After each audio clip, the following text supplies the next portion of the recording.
This episode brought to you by Mando. Smell fresher, stay drier, and boost your confidence from head to toe. Also brought to you by HelloFresh, America's #1 meal kit. Check us out at Midwest Gaming Classic April 4th through 6th in Milwaukee, Wisconsin. And check us out at C2E2 April 11th to the 13th in Chicago, Illinois. Hope to see you there.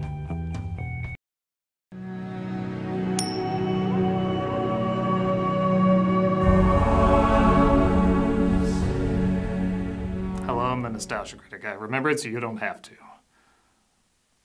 Where now is the source that had Strider? When did these films start blowing? Where is the Helm's Deep that once worked, with teary eyes flowing? Where is the land once inspiring, with great effects glowing? Where is the charm and the logic and the budget going?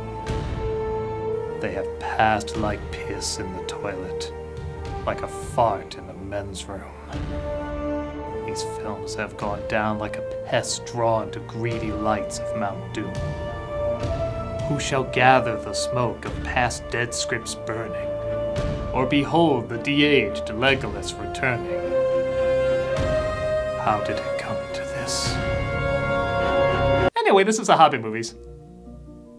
So after one of the greatest cinematic trilogies of all time won over just about everybody on planet Earth, Warner Bros. Decided that they liked the money an IP was pulling in and wanted more. So they decided to do what honestly wasn't a bad idea, a prequel to the Lord of the Rings movies because, well, one already existed, The Hobbit. The original setup was to have Guillermo del Toro direct, which is honestly another good idea. The Hobbit is structurally a different type of book compared to Lord of the Rings, as Tolkien wrote it more for kids and didn't plan to write his incredibly detailed future magnum opus in this world. So the idea of bringing in a director who specializes in the dark and strange, but also enchanting and whimsical, seemed to make sense. The original thought was to tell it in 2 movies, despite the book being very, very short. But a lot does happen, and books are a different art form compared to movies, so this seemed to make sense enough. Del Toro partook in one of his favorite pastimes, though, abandoning a project. With production already in pretty deep, they turned to the guy who made it work the first time, Peter Jackson. Alright, yeah, I mean, these are very different types of stories, but Jackson proved to be very versatile. Again, this director would end up winning a Best Picture Oscar.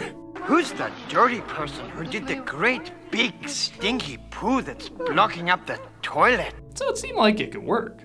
But not only was Jackson having a hard time keeping up with what Del Toro started and already being told he wouldn't have the same time and resources as the original trilogy, but some jackass decided, hey, we can make money or we can make money. So they decided to make it 3 movies, which nobody understood. But again, many had faith in the project, and heck, it'll be nice to return to Middle-earth after being away for almost 10 years. This leads to part 1 of this 600-minute trilogy based on a 300-page book, The Hobbit, An Unexpected Journey.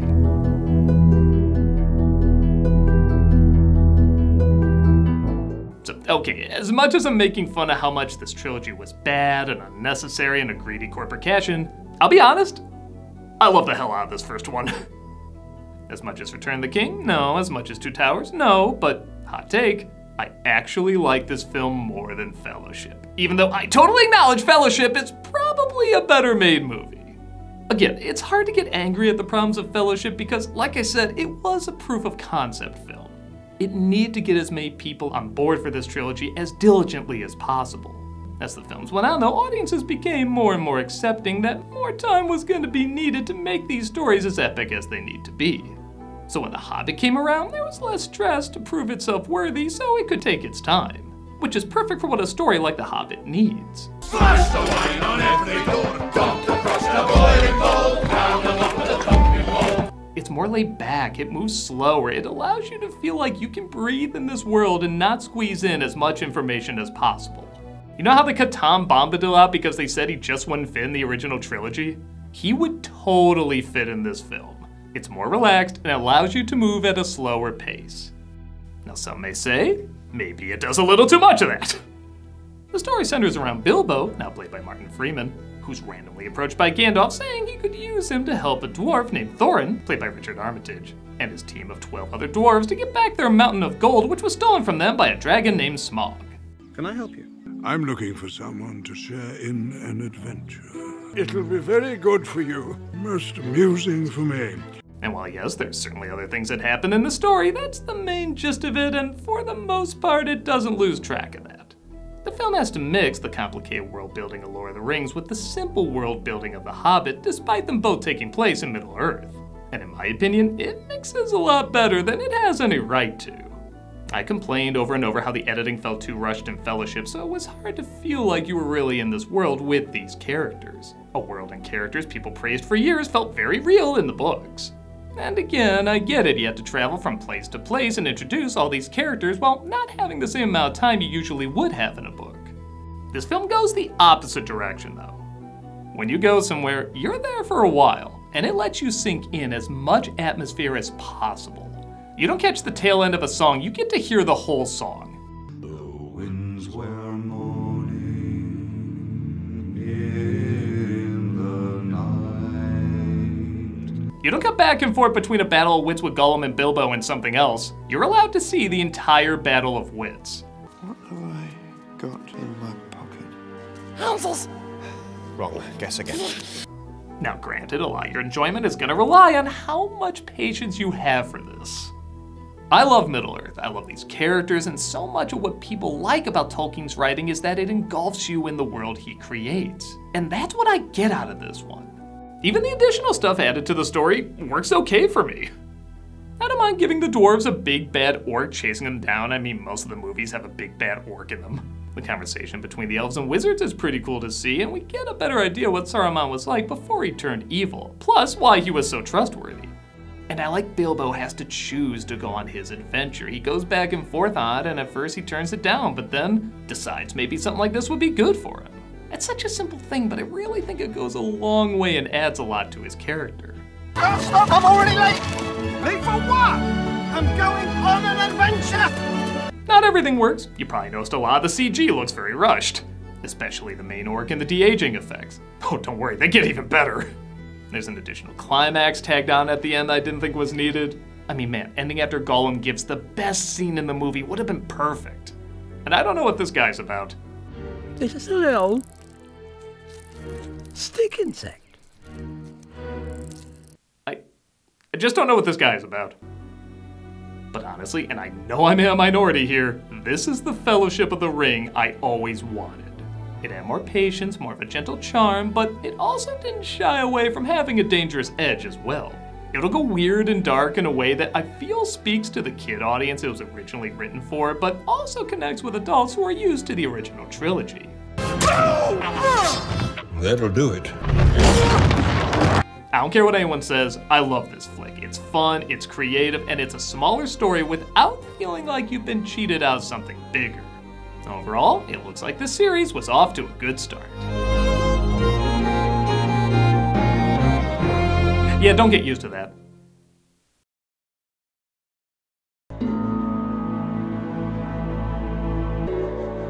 Part 2, The Desolation of Smaug, is where things go downhill fast.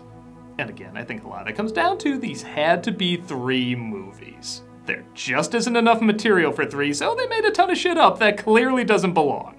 So on paper, not a ton really needs to happen.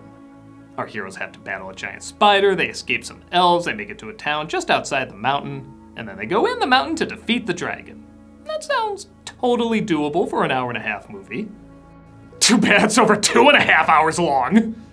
Yeah, so while I feel like the majority of fans probably look at Peter Jackson directing these like, It's not your fault. It's not your fault. It's not your fault.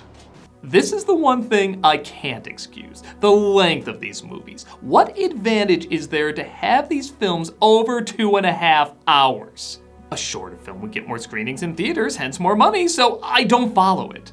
But okay, like the other trilogy, they have to squeeze in a lot. I mean, just so much damn material, so we'll give them the extra time. Oh wait, no they don't. I could read the entire book in the amount of time it takes me to watch this movie, which is only part 2 of said book. Why? So they can pad it out for some mysterious reason.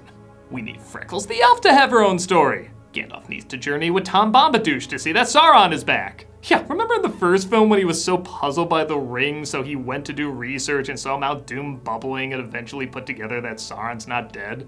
Well, maybe you could have skipped all that and just remember back to the fact that he saw Sauron's not dead! That main orc from before just vanishes, so a lot of tension with him is gone. We spent a lot of time in this town getting to know these instantly forgettable people we're apparently supposed to care about. Hey, do girls still like Legolas? Well, let's slap some uncanny valley makeup on him to change their minds on that. You see, he's upset because Freckles is in love with one of the dwarves. Now, you might think that's incredibly unnecessary and stupid, and you'd be correct, but I have to give it a little bit of credit because that at least makes this dwarf somewhat stand out. As bafflingly, this film decides not to develop these 13 characters who are constantly on screen, and instead creates new ones out of thin air. These poor actors who had to spend hours and hours in makeup chairs are basically mute throughout the entire trilogy.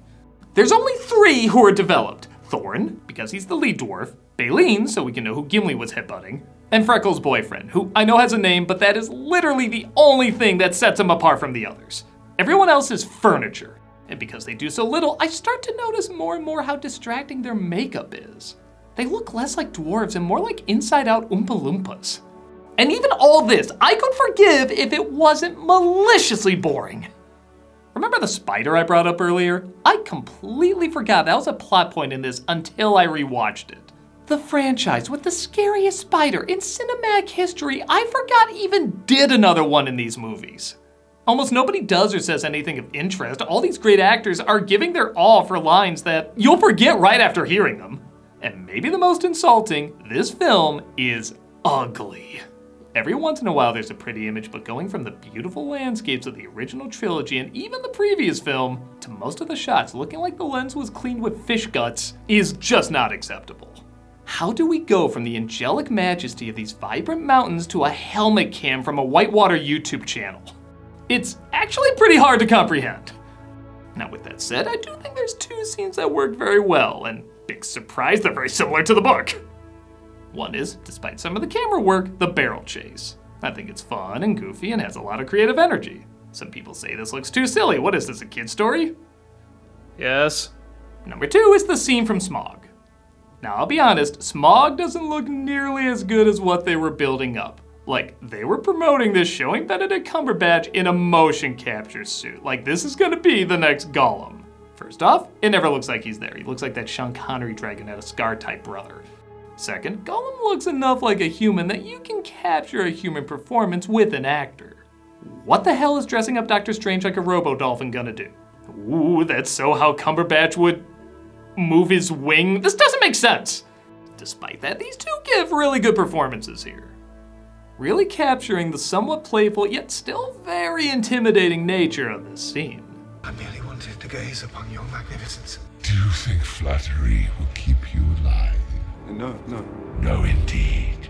Again, for all the film's faults, everybody is clearly giving their all in this. But sadly, it's not enough. Because it's boring, ugly, pointlessly long, and straight up doesn't capture the source material most of the time. It's a huge step down from its previous installment. So, is the final film any better? No. Friends, has this ever happened to you? Good day to you, sir. No! Leave this institute of decency, and don't you return until you take a shower. I smell like butt. You don't have to smell like butt with Mando. From the founders of Lumi, Mando whole body deodorant is helping men conquer their odor in a new way. It's formulated with mandelic acid and has long-lasting 72-hour odor control that actually stops odor before it starts. Thanks, Mando! It hasn't done anything yet! Oh my god, what is happening? I tried Mando Starter Pack, which is perfect for new customers. It comes with a solid stick deodorant, cream tube deodorant, 2 free products of your choice. I chose the mini body wash and deodorant wipes. And it also has free shipping. I personally like that it has a really good scent, but it's not too overpowering. It doesn't like take over a room or anything, so it gets me at just the right comfortable amount that I like. I also like the free shipping, it's very convenient. As a special offer to our viewers, new customers get $5 off a starter pack with our exclusive code. That equates to over 40% off your starter pack if you use the code Nostalgia at shopmando.com. That's $5 off a starter pack with our exclusive code Nostalgia at shopmando.com. That's SHOPMANDO.com. Please support our show and tell them we sent you. Smell fresher, stay drier, and boost your confidence from head to toe with Mando.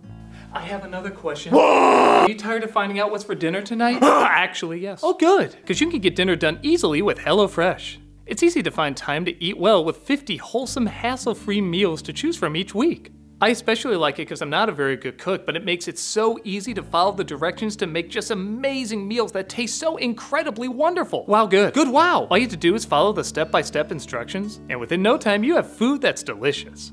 There's also an offer. Okay, get up to 10 free meals and a free high-protein item for life at HelloFresh.com/critic10fm. 1 item per box with active subscription. Free meals applied as discount on first box. New subscribers only. Varies by plan. That's up to 10 free HelloFresh meals. Just go to HelloFresh.com/critic10fm. HelloFresh, America's #1 meal kit. Can I go now? I'm tired of moving the camera back and forth, making it look like I talk to myself.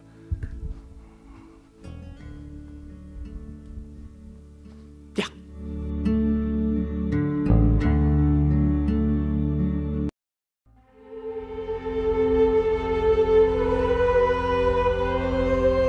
This one's just about as bad as the last one, but I guess I can give it credit. Sometimes it's so bad, it is kind of fascinating. I'll be honest, the last one left such a bad taste in my mouth, I didn't even bother to see this one in theaters. A Middle-earth movie on the big screen, and it just didn't seem worth it to me. These films were feeling like homework. I could not find why any of this was supposed to be interesting. As far as I was concerned, the film seemed done. The dragon was out, they got the gold, what else was left? Well, in the book, Smaug burns up the town that helped the dwarves, and some of the dwarves feel bad about it. However, Thorin comes down with dragon sickness, which corrupts his mind with greed and paranoia. This causes him to turn his back on the villagers, dismiss an army of elves who literally just want a necklace that I think they explained in a throwaway sentence why it's worth going to war for, and also prepare for a battle with the big bad orc from the first film. Wasn't it nice of them to write him back into the story? And if you're like, wait, that's only 4 armies, well, there's dune worms. Oh, and these bats, as well as some eagles. Yeah, they really don't care who fills that number 5 slot. Now, this film is clearly bad, but there were some things I was digging. I didn't think I'd get into the dragon sickness story, but this actor played it so well, I was kind of on board. I have been blind. Now I begin to see. One of them is false. I believed how it took him over, and I legit felt bad for this one guy who put his life on the line for him. Smaug goes from a mini-boss in Skyrim to a pretty intimidating presence early on. I'm actually almost legit scared of this thing. Is that your child? He will burn. And despite a film series called The Hobbit focusing very little on the Hobbit, he's almost always the best character in every scene he's in. For all the needless subplots these movies have, I always feel like I know what this guy is about. It's always easy to identify with him, and they keep him interesting. I picked it up in Bayon's garden. One day it'll grow, and every time I look at it, I'll remember how lucky I am that I made it home. But yes, we still have to wrap up these pointless subplots, like Gandalf and his crew looking like Hogwarts teachers fighting in a Power Rangers episode. Freckles and what's-his-name finishing up their lame romance. Why does it hurt so much? Because it was real. You knew him for a day! Easily the most obnoxious comic relief in Middle-earth with the king's minion named Alfred. Why me? This guy makes me want to give Gimli the Mark Twain Award, he's so awful. He adds nothing, isn't funny, and if you just typed in unpleasant in a 3D printer, this is what it would create. We don't want no tramps, beggars, nor vagabonds. Show your father some respect. Coward. Coward? Not every man's brave enough to wear a corset. He's like Jack Sparrow, slow as sperm, impregnated a mud puddle. The army of dwarves is led by the Polar Express here. You hear that, lads? We're on! Let's give these bastards a good hammering! I know the shoot was crazy, but could you really not just throw a guy in makeup for this? Hell, you could take one of these forgettable dwarves, exactly how they look, slap a helmet on them, and nobody would tell the difference. It's bad, but I will admit I was getting through it a little easier than the last one. By the time I got to the Battle of the Five Armies, I remember thinking, all right, I can tolerate another 20 minutes of this or so. That can't be real. That can't be real. We're only halfway through and the rest of the movie is just the battle? Okay, yeah, Middle-earth battles are famously long, but they have the courtesy of making us care. What am I supposed to be invested in here? That pretty princess necklace? The town of which one guy I sorta care about? The dwarves, who as far as I'm concerned, already completed their mission? No. I'm clearly supposed to care about the bats. Seriously, who's slot 5? The only thing that keeps me from hating this film as much as the last one is occasionally the fight is so crazy it does get a giggle. Like I legit love this moment. Oh, buddy. Legolas has to have another impossible moment, which at first I thought this was it. Okay, that's adequately stupid, I'm okay with that. But then, like the basis of this whole trilogy, they got too greedy, to where I couldn't believe what I was watching half the time.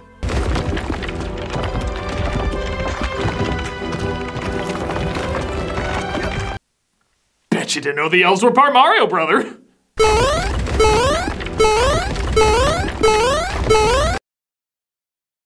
I hope my family knows to duck in the exact mathematically correct position. Oh, that's lucky. And maybe the dumbest, which, as you've noticed, is quite impressive at this point, is the final battle with the main orc. After somehow playing a sillier version of Don't Break the Ice, the orc falls into the freezing water. But wait, he has to make sure he's actually dead.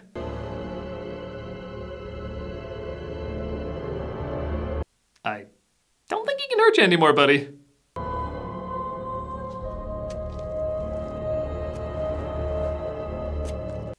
Have to be quite the dedication to a performance to fake out for that long.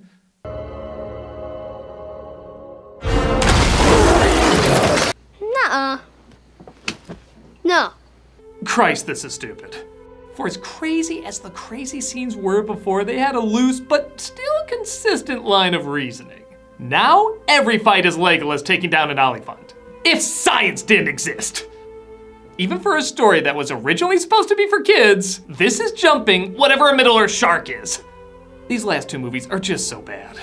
When Bilbo and Gandalf just sit like they're so done with this shit, that should have been the box set for the trilogy. Because nothing sums it up better than that. So yeah, you got an unexpected good start, the desolation of a franchise, and the Battle of 5 Hours. This just didn't work. I am happy we got that first film though. Like I said, this was the start I wish Lord of the Rings had, but what it amounts to just didn't feel justified. Can I say this is one of the worst trilogies ever? No, when you've seen as many flicks as I have, you know this doesn't offend nearly as bad. But it is very disappointing after such an impressive accomplishment with the first trilogy. Had they kept it to 2 movies and maybe spent their time making the actual main characters instead of making up new ones, maybe there would have been something. It's crazy to think this is the most expensive trilogy ever made, yet the majority of it looks terrible. Now, my guess is this is a Justice League or Solo scenario where, because a director left and so much had to be redone, the cost went up. Almost like shooting an entirely new movie. So on some level, I can understand some of these cut corners. It's the fact that they never kept a strong focus on the original narrative or even the new narrative they constructed. Peter Jackson admitted through a lot of the trilogy he was just winging it, and yeah, I guess I wouldn't want to be in his shoes trying to pick up the pieces of this broken production, while also trying to make the studio happy and stay true to what made the original film so great. But in a series where the most unlikely of characters end up walking tall, this series sadly ends coming up short. And that's it. That's finally the end of Lord of the Rings month. I'm the Nostalgia Critic, and I'm done.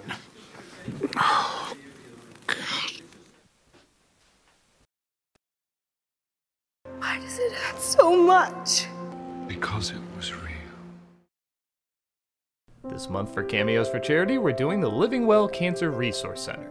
I have a personal connection with this one because my cousin is a cancer survivor, and she attributes a lot of her well-being to this organization.